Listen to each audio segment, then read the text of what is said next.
일곱 표적의 완성이라는 제목으로 함께 말씀을 나누려고 하는데요. 요한복음 11장은 우리가 읽은 대로 예수님이 나사로의 죽음을 보시고 그 가운데 살리신 표적을 기록하고 있습니다. 이 표적은 요한복음의 마지막 표적, 일곱 번째 마지막 표적입니다. 일곱이라는 숫자가 우리가 말씀하듯 기억하듯 매우 중요한 것, 그 절정이라는 것을 의미하기도 합니다. 사람이 피할 수 없는 그런 것이 있는데 바로 죽음이지 않습니까?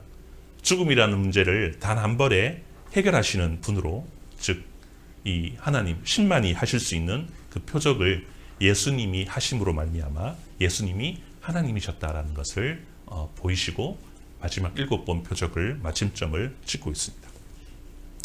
여러분, 일곱 가지 표적을 다 기억하십니까? 첫 번째 표적이 무엇입니까? 첫 번째 표적 기억하십니까? 물을 포도주로 바꾸는 표적이 첫 번째 표적입니다. 탄소 원자가 없는 물이 탄소 원자가 있는 알코올로 변화된 것이죠. 물은 알코올로 변화될 수 없습니다. 그러나 예수님은 그것을 변화시켜 주셨습니다. 즉 무슨 말이냐면 본질적으로 변할 수 없는 것을 변하게 하셨다는 거죠. 그것을 하실 수 있는 분이 예수님이라는 것입니다.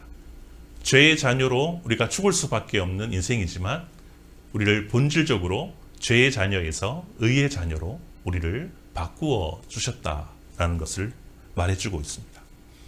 즉 예수님을 믿는 순간, 예수님과 동행하는 순간 우리는 죄의 자녀가 아닌 의의 자녀가 되었다는 거죠. 신분의 변화가 일어났다는 것입니다. 두 번째 표적을 기억하십니까? 두 번째 표적은 무엇입니까? 왕의 신하의 아들을 고쳐주신 사건입니다. 이 표적에서 보면 믿지 않고 보지 않고는 믿지 않는 바리새인들을 책망하십니다. 꼭 표적을 봐야만 믿겠느냐 하시면서 말씀으로 왕의 신하의 아들을 고쳐주셨습니다. 말씀으로 천지를 만드신 분이 하나님이신데, 예수님이신데, 즉 그 능력으로 보이지 않는 곳에 말씀으로 왕의 신하의 아들을 고쳐주셨다는 거죠. 즉 보지 않고 믿는 것이 더 복되다는 것을 말씀해 주고 있습니다. 세 번째 표적은 혹시 기억하십니까? 네, 생각하시는 거 그거 맞습니다. 38년 된 병자를 고쳐주셨습니다. 베데스다 연못에서 누워있는 38년 된 병자를 일으켜 주셨습니다. 그런데 거기는 안식일 날이었습니다. 많은 사람들이 안식일 날 예배 성전에 올라가서 예배를 드렸는데 그들은 예배를 드리지 못했습니다. 그러나 안식일 날 그들을 고쳐주시면서 참된 안식은 바로 예수님과 함께 드리는 것이 참된 안식이고 예수님과 함께 하는 것이 바로 참된 쉼을 이야기해 주고 있습니다.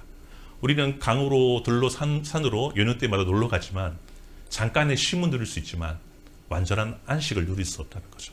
예수님과 함께함으로 또 예수님과 동행함으로 예수님께 예배함으로 우리의 안식이 온전하게 이루어진다는 것을 말씀해 주고 있습니다. 네 번째 표적을 혹시 기억하십니까? 오병이어의 기적입니다. 먹고 마시는 문제 역시 하나님께 달려있다라는 것을 우리에게 말씀해 주고 있습니다. 영원히 목마르지 않고 영원히 배부를 수 있는 곧 예수님이 생명의 떡이다라는 것을 우리에게 알려주고 있는 그런 표적인 것이죠. 먹고 사는 문제가 중요하지만 그 본질을 보면 예수님이 생명의 떡이시기 때문에 예수님이 그것을 해결하실 수 있는 분이기 때문에 예수님과 함께할 때 우리의 목마름과 우리의 해갈이 해결될 줄 믿습니다. 다 왔습니다. 다섯 번째 표적은 무엇입니까? 풍랑을 잠잠케 하시는 표적이 다섯 번째 표적입니다. 제자들이 거대한 바람과 풍랑으로 인해서 배에서 두려움을 떨고 있습니다. 배가 나아가지 못하고 비바람으로 막 흔들리고 있습니다. 잘못하면 배가 침몰할 수 있는 그런 상황이었습니다. 두려움에 떨고 있죠.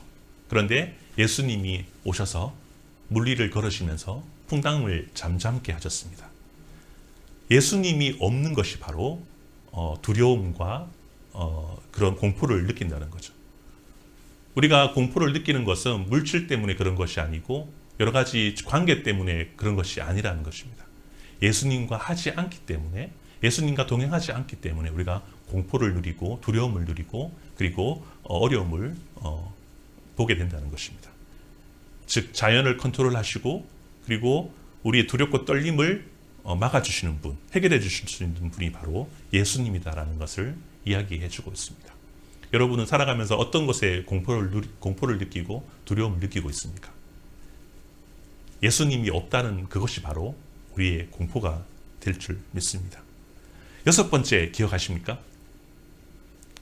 맹인을 고쳐주시는 사건입니다.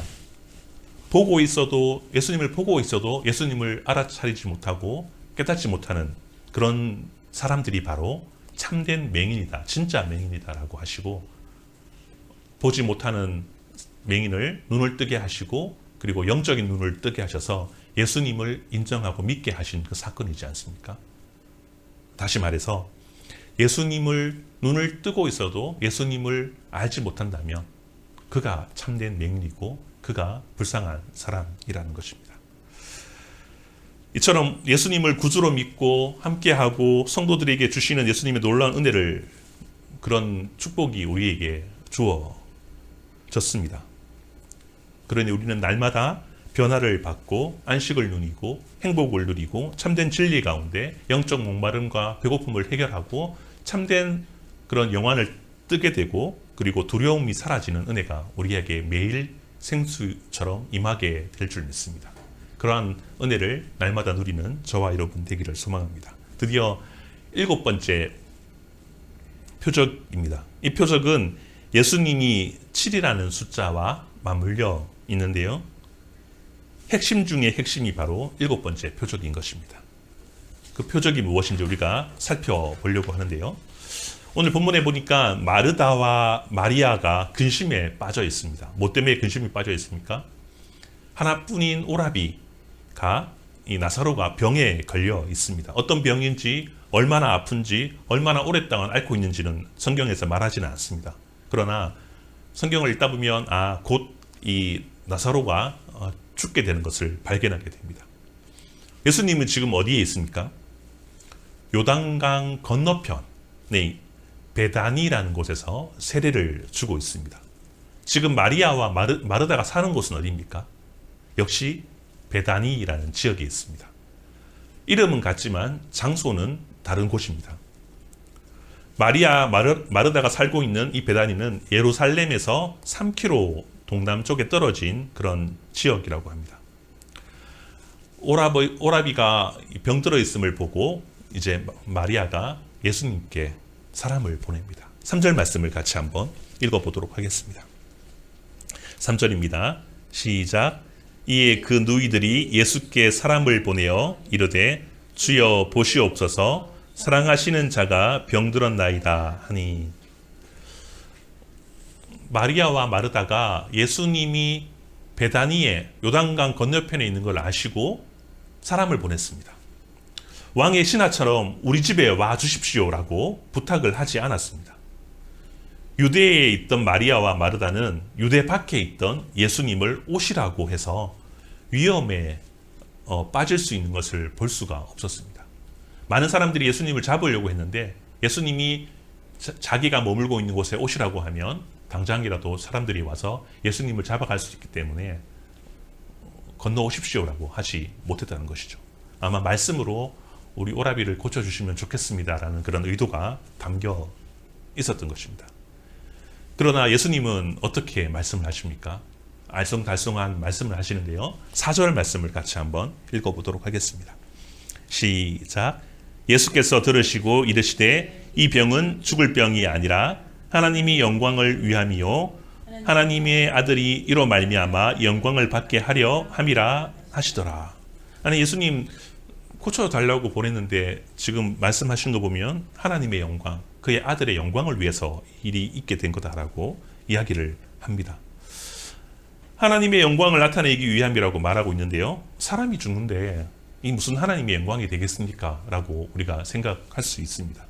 그러나 앞서 맹인 사건에서도 아들의 영광은 단지 실력 있는 안과 의사의 능력이 아니라 이 영적인 눈을 뜨게 하는 참빛을 보게 하는 예수님의 그 능력이 그 영안이 바로 하나님의 영광이라는 것이죠.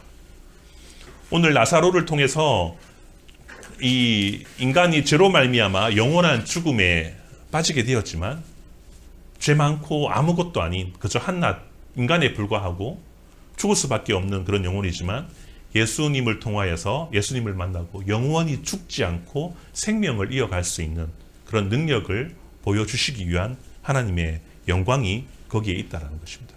예수님은 그들을 사랑하셨습니다. 특히 저자는 사랑하셨다를 미완료로 그렇게 쓰고 있습니다. 무슨 말이냐면 지속적으로 사랑하셨다는 거죠. 우리가 한 번, 두 번 사랑할 수 있지만 예수님은 계속적으로 그들을 생각하시고 두 자매와 더불어 그의 오라비 나사로도 사랑하셨다라고 이야기를 하고 있습니다. 하나님께서 사랑하셨기에 그들을 치료하는 것은 어떻게 보면 당연할 수 있지만 우리가 볼 때 지금은 예수님이 반응을 하지 않습니다.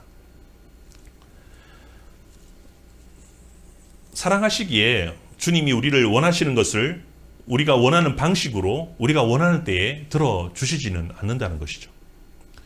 돈이 없다고 기도한다면 바로 돈을 주시지 않는다는 것입니다. 건강을 주시면 내가 좋은 대학에 가게 하시면 평생 섬기겠다고 고백했지만 하나님께서 그렇게 하지 않으실 수도 있다는 것입니다. 우리가 모르는 이유가 거기에 속해 있습니다. 그것이 하나님의 뜻이기 때문입니다. 계속해서 6절을 한번 읽어보도록 하겠습니다. 6절입니다. 시작. 나사로가 병들었다 함을 들으시고 그 계시던 곳에 이틀을 더 유하시고. 나사로가 병들었다 함을 소식을 듣고 오히려 바로 가시지 않고 이틀을 그 요단강 동편에서 더 머무셨다라고 이야기하고 있습니다.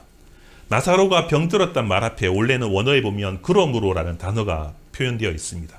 이 단어를 넣으면 좀 이상한 맥락이지만 사랑하시니까 즉각 가시든지 아니면 나사로야 병이 나았다라고 말씀하시든지 해야 될 것 같은데 그렇게 하지 않고 오히려 지체하고 있다는 것입니다. 예수님은 사랑하시니까 오히려 가시지 않았다는 것입니다. 사랑하시는데 왜 안 가셨을까요? 우리는 예수님의 부재를 가끔씩 보게 됩니다. 우리가 예수님을 믿는다고 하지만 때로는 예수님이 아무것도 하시지 않는 것 같이 느껴질 때가 있다는 것이죠. 사랑하는 자의 고통을 외면하시는 하나님의 무관심도 때로는 있다는 것입니다. 우리는 그것을 다 알 수 없지만 이것은 성경에서 하나님의 신비라고 그렇게 이야기를 하고 있습니다. 하나님은 사랑하시기 때문에 때로는 무관심할 수 있다는 것을 우리가 기억해야 됩니다. 우리 삶 가운데 뭔가 잘 풀리지 않고 뭔가 막힌 것 같고 때로는 너무나도 고통스러울 때가 있지만 하나님이 역사하지 않는 것이 아니라 하나님의 때가 이르지 않았다는 것을 우리가 기억해야 된다는 것이죠. 요한복음 저자는 1차적으로 베다니라는 지명을 통하여서 그 신비를 설명하고 있습니다. 예수님이 계신 곳이 어디입니까? 요단강 동편 베다니. 마리아가 마르다가 있는 곳이 어디입니까? 유대에 있던 베다니입니다. 베다니 그리고 다른 베다니, 이것은 언어 유희인데요. 임재 가운데 부재, 부재 가운데 임재라는 것을 우리에게 비유로, 은유로, 언어 유희로 말씀해 주고 있습니다. 하나님의 관심 가운데 무관심, 그리고 무관심 가운데 관심을 보여주고 있습니다. 고통을 외면하신 듯 보이지만 오히려 사랑하고 계셨습니다. 악에 굴복하신 것 같지만 결국은 악을 이겨서 하나님의 신비를 드러내고 있다는 것이죠.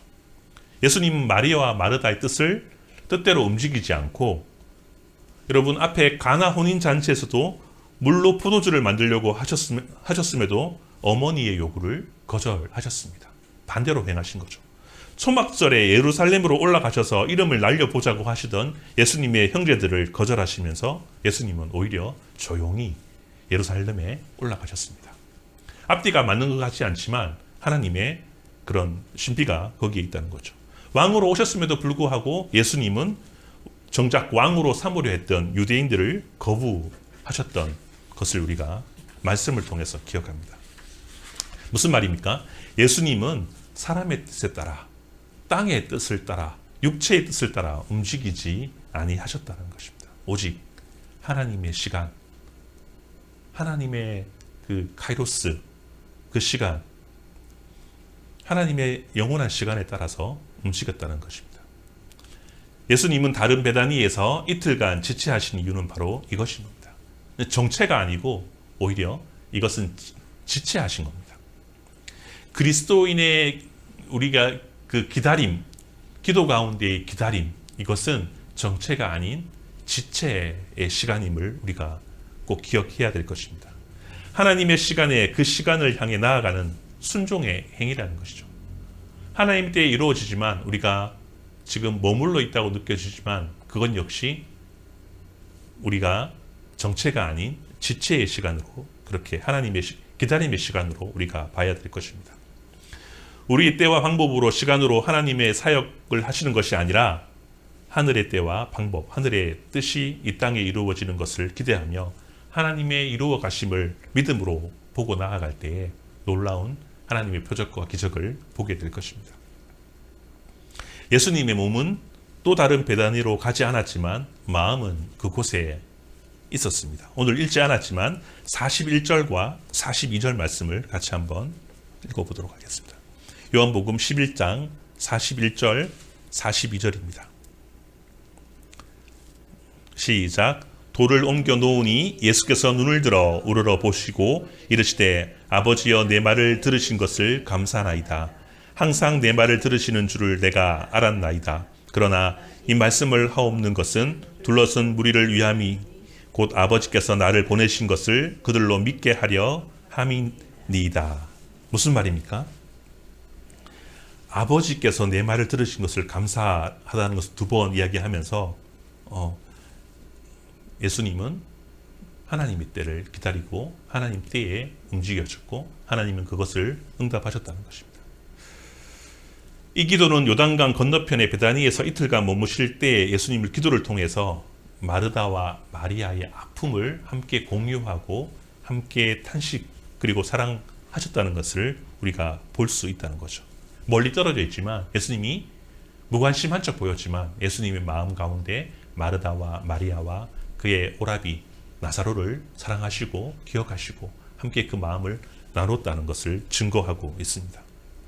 때로는 우리의 기도가 공허한 메아리로 돌아올 때가 가끔씩 있는데 하지만 하나님은 그 신음소리까지 기억하시고 우리의 일거수일투족을 기억하시고 우리의 기도를 듣고 계시다는 것을 기억한다면 우리는 때로는 답변이 없을지라도 기약이 없는 것처럼 느껴질지라도 우리는 감사하며 나아가고 그것이 응답될 것을 기대하며 나아갈 때에 하나님 때에 이루어질 것임을 보게 될 줄 믿습니다.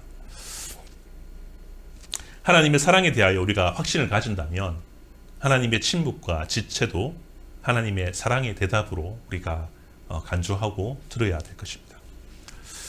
예수님은 왜 지체를 하셨습니까? 사실 하루길이면 충분히 갈 수 있습니다. 나사로가 죽은 지 4일이 되었습니다. 나흘이 되었죠. 그러니 아마 하루 정도 길이니까 3일 된 후에 예수님이 출발하셨다는 것입니다. 예수님은 제자들에게 이제 가야 할 때가 되었다라고 이야기하고 있습니다. 7절 말씀을 같이 한번 읽어보도록 하겠습니다. 요한복음 11장 7절입니다. 시작. 그 후에 제자들에게 이르시되 유대로 다시 가자 하시니. 개역개정이나 혹은 세번역 성경은 보면은 개역개정 그 후에라고 이야기하고 있고 세번역은 그리고 나서라고 번역을 하는데요. 두 가지 의미가 있습니다. 무슨 말이냐면 예수님이 의도적으로 이 지체를 하셨다는 것을 강조하고 있습니다. 그런데 이상하게도 예수님이 마르다의 집에 가자라고 하지 않고 마르다가 있는 베다니에 가자 하지 않고 어떻게 이야기하십니까? 7절에 보니까 유대로 다시 가자라고 이야기를 하고 있습니다. 유대행의 목적이 무엇입니까? 나사로 집에 가자 하지 않고 나사로가 살고 있는 마리아와 마르다가 살고 있는 곳에 가지 않고 유대로 가자 하고 있다는 것은 유대로 가서 해야 할 목적이 거기에 있다는 것이죠. 사실 유대는 예루살렘과 베다니를 포함하는 넓은 지역이지 않습니까? 예수님이 그곳에서 순환당하시고 죽으시고 부활하신 곳이 바로 예루살렘이라는 것입니다. 예수님은 단지 나사로를 살리기 위한 목적이 아니라 그 길로 가심으로 인해서 결국은 인류를 살리시기 위해서 올라가신다는 그런 말씀인 것이죠. 제자들은 이렇게 말합니다. 8절 말씀을 같이 한번 읽어보도록 하겠습니다. 8절입니다. 시작. 제자들이 말하되 라삐여 방금도 유대인들이 돌로 치려 하였는데 또 그리로 가시려 하나이까. 죽음을 피해서 가까스로 지금 요단강 동편에 있는 도망쳐 왔는데 다시 호랑이 굴로 제 발로 다시 돌아가겠다고 하니 아마 제자들은 혼란이 멘붕이 왔을 것입니다. 이런 제자들에게 예수님은 비유를 들어 사용하시는데요. 9절과 10절 말씀을 같이 한번 읽어보겠습니다. 중요한 비유인데요. 9절과 10절입니다. 시작. 예수께서 대답하시되 낮이 12시간이 아니냐. 사람이 낮에 다니면 이 세상의 빛을 봄으로 실족하지 아니하고 밤에 다니면 빛이 그 사람 안에 없는 고로 실족하느니라. 예수님 지금 유대로 돌아가시려고 하니까 제자들이 말리고 있습니다. 근데 예수님이 이렇게 말씀합니다. 낮이 12시간이 아니냐. 사람이 낮에 다니면 이 세상의 빛을 봄으로 실족하지 아니한다라고 이야기하고 있습니다. 오늘날은 우리가 하루를 24시간으로 그렇게 구분하지 않습니까? 그런데 고대에는 이 유대에서는 하루를 12시간으로 그렇게 구분했습니다. 2시간마다 1시간으로 그렇게 한 것이죠. 12시간인데 하루가 12시간인데 지금 12시간이 낮이라고 이야기하고 있습니다. 제자들은 깨닫게 된 거죠. 예수님이 빛이시니까 예수님과 함께 다니면 하루 종일 다녀도 낮이라는 것을 이야기해 주고 있다는 것이죠. 예수님이 빛이시기에 그분이 계시는 동안 항상 하나님의 일을 해야 할 낮이라는 것을 이야기하고 있습니다. 그래서 안전하다라고 이야기하고 있습니다. 하나님, 즉 예수님과 함께한 빛이신 예수님과 함께 하고 있는 사람들은 늘 빛과 어둠 가운데서 낮의 사람이기 때문에 빛의 사람들이기 때문에 안전하다는 것을 이야기해 주고 있다는 것입니다. 예수님은 목숨을 버리실 권세도 있고 다시 얻으실 권세도 있기에 예수님과 함께하는 사람들은 낮의 사람이고 빛의 사람이고 실족하지 않는 사람이다라고 이야기한 것이죠. 걱정하지 마. 나랑 함께하는데 뭐가 겁이 나? 하고 이야기한 것입니다. 이것이 비유구나. 제자들이 깨닫게 된 것입니다. 다만 예수님과 함께하지 않는 삶, 어둠에서 살아가는 사람들은 결국 어둠 때문에 죽음밖에 없다라는 것을 오히려 이야기해 주고 있습니다. 이 세상에서 어떤 권력자든지 부자이든지 상관이 없습니다. 그들은 결국 예수님을 알지 못하는 사람들은 가난하든지 부자든지 똑똑한 사람이든지 어떤 사람이든지 어둠의 사람이고 결국 파멸과 멸망과 무저갱에 빠질 수밖에 없는 인생이라는 거죠. 권불 10년이라는 말이 있습니다. 권력은 10년을 가지 않습니다. 많은 정치자들, 권력가들 역시 실권하고 부정부패로 인해서 감옥에 가게 되는 모습을 보게 됩니다. 세계를 제패한 알렉산더 대왕이 이런 말을 남겼습니다. 자신은 극장에 있을 때보다 전쟁터가 더 안전하다라고 고백합니다. 늘 암살 가운데 위협을 느끼고 있었기 때문에 차라리 전쟁터가 더 안전하다라는 것을 이야기하고 있다는 것이죠.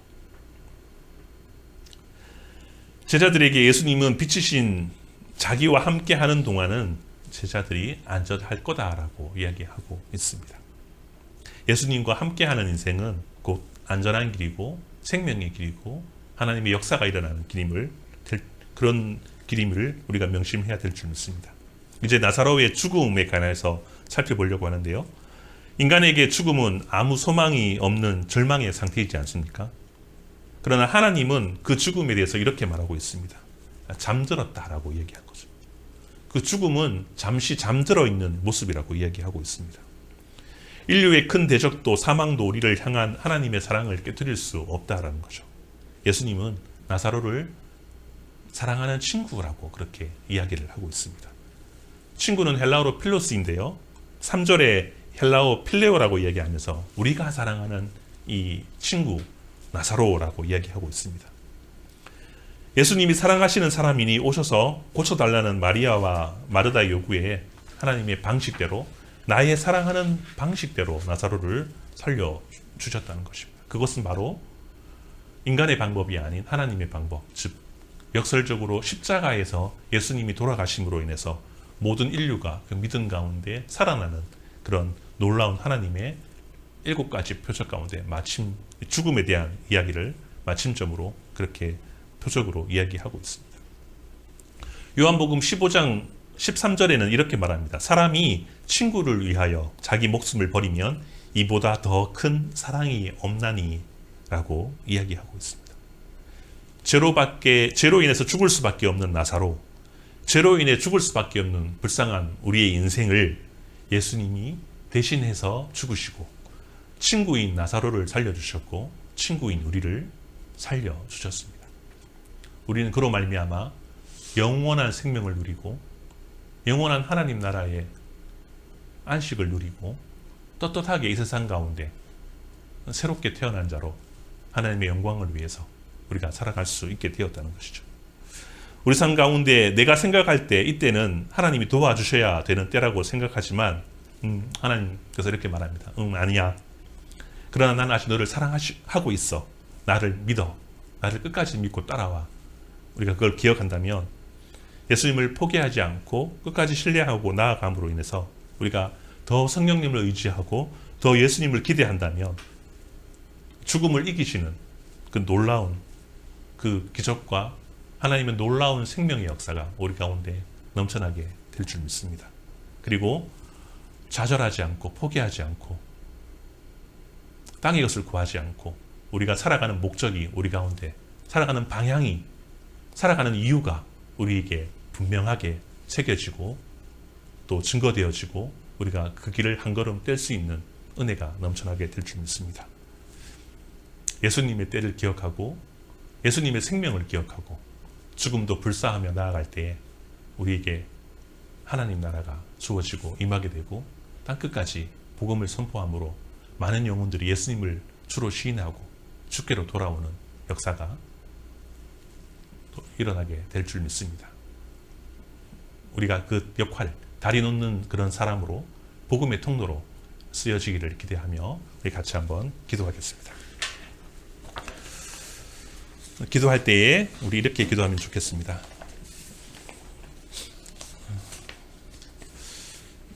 일곱 가지 표적을 통해서 우리가 고민했던 것들이 예수님과 함께함으로 말미암아 예수님의 임재를 통해서 우리가 그 모든 우리 고민들이 솔루션들이 해결될 줄 믿습니다.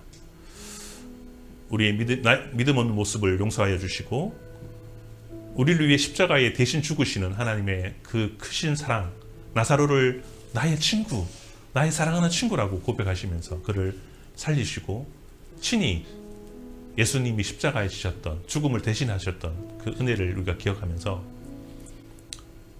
두렵고 떨림과 배고픔과 우리의 나약함과 우리의 어떠함을 아시고 예수님이 함께 하심으로 말미암아 그 모든 문제가 해결되는 놀라운 경험들을 우리가 경험되어지기를 소망하며 그런 믿음이 우리 가운데 있기를 원하고 그런 삶이 우리 가운데 있기를 기대하면서 주님 나를 한번 도와주십시오.